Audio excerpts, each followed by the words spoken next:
Assalamualaikum warahmatullahi wabarakatuh. Kembali kita berjumpa di kanal YouTube Belajar Manajemen dan Akuntansi. Kali ini akan saya ajak teman-teman untuk mempelajari tentang backstage ya. Jadi tentang sisi di sebelah kiri ya. Nah, teman-teman yang harus perlu teman-teman pahami ya tentang sisi backstage ini adalah yang pertama karakteristiknya dulu. Karakteristik dari resource. Karakteristik resource. Maksudnya bagaimana? Nah, karakteristik resource ini kita gunakan nanti ketika kita harus mengeluarkan produk, gitu ya. Jadi kan kalau judulnya di silabus kan kita kondisi backstage. Ya, kondisi backstage yaitu resource dan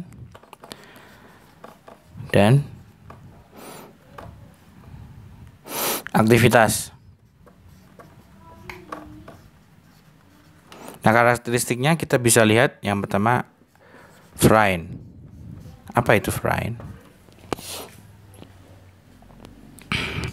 Nah, teman-teman bisa dipahami bahwa barang yang kita keluarkan atau barang yang kita produksi itu harus yang pertama memiliki value. Artinya mungkin bermanfaat. Ya. Kemudian yang kedua adalah rarity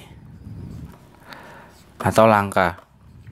Nah, kalau kita pengen bisa membuat bisnis yang memiliki resource yang bagus atau sumber daya yang bagus, kita harus rarity atau langka. Kita punya orang-orang yang pintar, orang-orang yang pandai, itu adalah rarity, langka.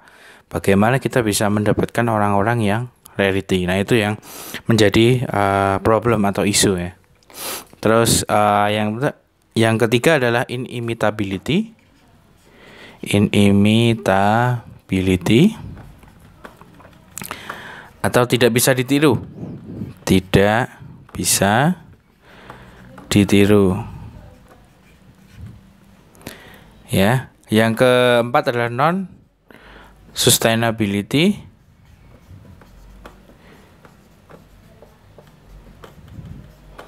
Tidak bisa diganti.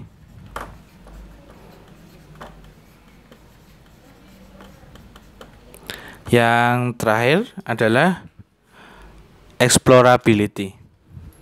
Explorability. Nah, explorability ini bisa inovasi atau dieksplor bahasanya. Jadi maknanya begini teman-teman. Kan di materi ini adalah kita mempelajari kondisi backstage. Jadi kondisi backstage itu kan ada dua, resource dan aktivitas. Atau sumber daya dan aktivitas. Kalau teman-teman mau lihat materi sebelumnya kan itu ada di sebelah kiri ya. Nah, di resource itu karakteristik resource yang bagus itu apa sih? Nah, ada 5. Ada 5 ya. Singkatannya FRINE atau VRINE. V-nya adalah value. Artinya barang itu bermanfaat atau diinginkan oleh konsumen. Ya, misalnya kalau kita memproduksi buku, memproduksi HP, bermanfaat.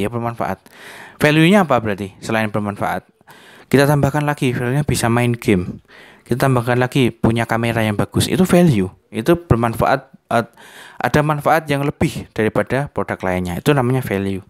Kemudian yang kedua adalah rarity atau langka. Jadi sumber daya yang kita miliki atau resource yang kita miliki itu langka. Misalnya contoh, kita punya pegawai yang pintar.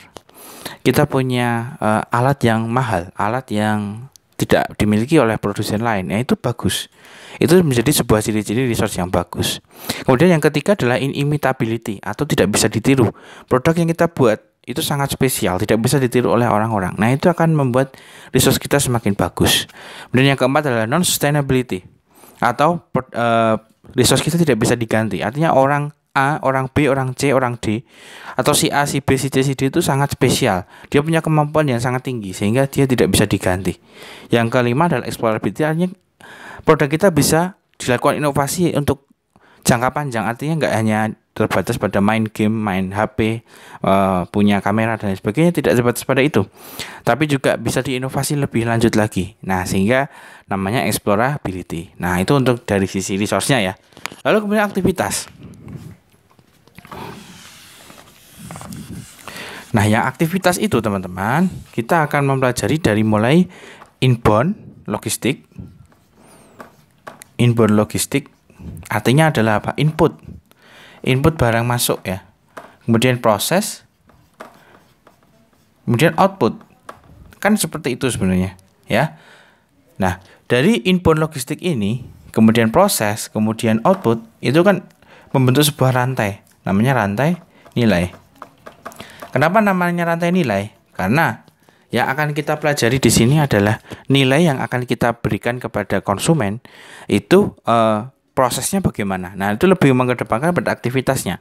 Artinya dalam setiap kita memberikan nilai kepada konsumen itu kita mulai dari input, proses, output gitu loh. Artinya kita harus punya kinerja yang bagus di sini, kinerja yang bagus di sini, kinerja yang bagus di sini juga. Jadi kalau misalkan kita mau bikin, tadi misalnya contohnya produsen HP ya, produsen HP di sini dia akan memproduksi dengan sangat bagus di sini, inputnya bagus, artinya sumber daya yang dimiliki itu bagus, prosesnya, pembuatannya juga efisien, efektif dan lain sebagainya.